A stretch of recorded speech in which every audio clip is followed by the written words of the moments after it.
오는 5월 9일 러시아 전승절 열병식에서 탱크와 미사일 등 군사장비를 전면 제외하고 오로지 보병 행진으로만 행사를 진행하기로 결정했습니다. 우크라이나와의 전쟁이 4년을 넘긴 가운데 붉은 광장 퍼레이드에서 무기가 사라지는 건 약 20년 만에 처음 있는 일입니다. 크렘린궁은 우크라이나의 테러 활동 위험이 커짐에 따라 장비 동원이 불가능하다는 입장을 공식화했지만 우크라이나 침공 4년이 넘어가면서 그야말로 초라해진 러시아의 군사력을 그대로 보여주고 있다는 점에서 눈길을 끕니다. Y타임스가 이 문제를 짚어봤습니다. 지금 시작합니다. 홍콩의 사우스차이나 모닝포스트는 지난 1일 크렘린궁은 러시아의 연례 전승절 군사 퍼레이드가 올해는 규모가 축소되었으며 우크라이나 테러 활동의 위험 때문에 군사장비는 포함되지 않을 것이며 모든 유형의 고등 군사교육기관과 러시아 연방군 각 병과의 군인들이 행진 행렬의 일원으로 퍼레이드에 참가할 예정이라고 밝혔다. 이렇게 보도했습니다. 2008년 이후 매년 붉은 광장에서 열린 전승절 퍼레이드에는 다양한 군사장비와 무기가 등장해 왔습니다.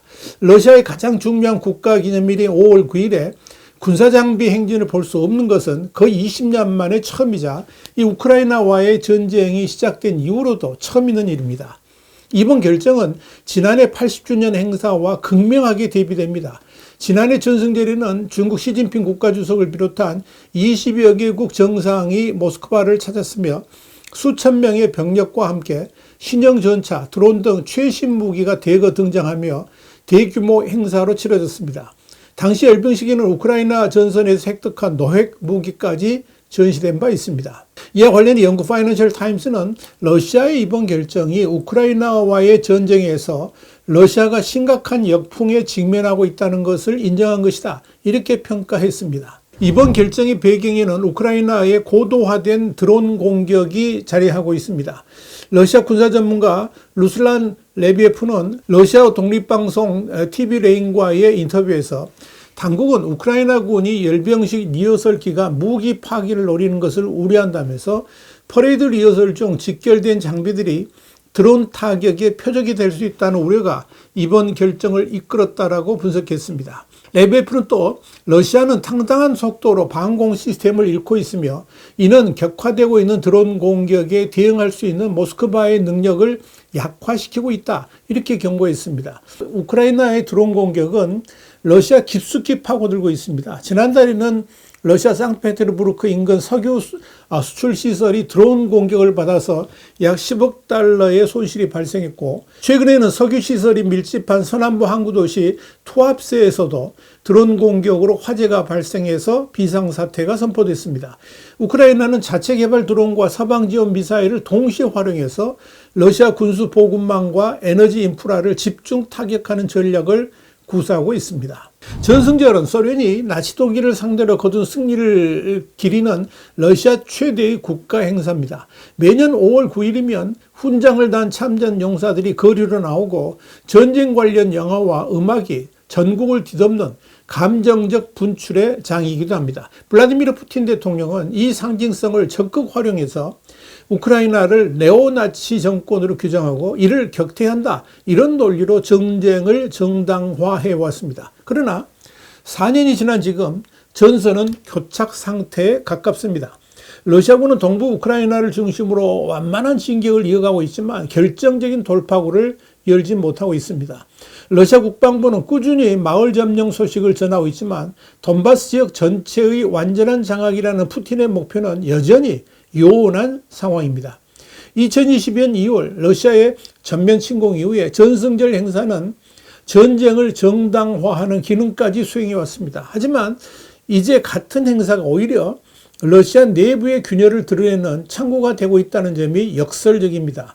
러시아 국영 여론조사 기관 전 러시아 여론연구소에 따르면 푸틴 대통령의 지지율은 7주 연속 하락해서 65.6%를 기록했습니다. 우크라이나 침공 이후에 가장 낮은 수준이자 전쟁 직전과 비슷한 수치입니다. 민심 이반의 요인으로는 장기전에 따른 경제 악화와 인터넷 통제 강화가 꼽힙니다.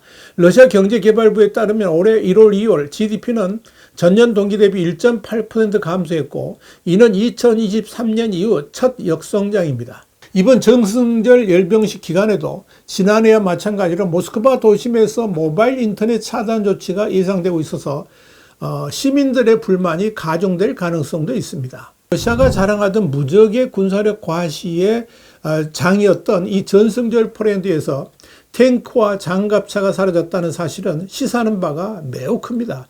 이는 단순히 테러 위험 때문이라는 크렘린의 변명을 넘어서 러시아가 처한 심각한 군사적, 전략적 위기를 방증하는 대목입니다. 보수주의적 관점에서 봤을 때 국가의 권위와 군사적 위상을 상징하는 국가 최대 행사가 이토록 초라해진 것은 푸틴 정권의 통제력이 균열되고 있음을 의미합니다. 무엇보다도 우크라이나의 드론 공격과 파기 공작이 모스크바 심장부까지 위협하고 있다는 사실을 러시아 스스로 인정한 꼴입니다. 강력한 중앙 집권적 권력을 지향하는 러시아가 자국 수도에서 열리는 행사의 안전조차 담보하지 못해가지고 무기 전시를 포기했다는 것은 자유진영과 대립하는 권위주의 국가의 허상을 있는 그대로 드러냅니다. 전쟁이 4년 넘게 장기화되면서 전선에 투입할 장비조차 부족한 상황이 아니냐, 이런 분석도 설득력을 얻습니다.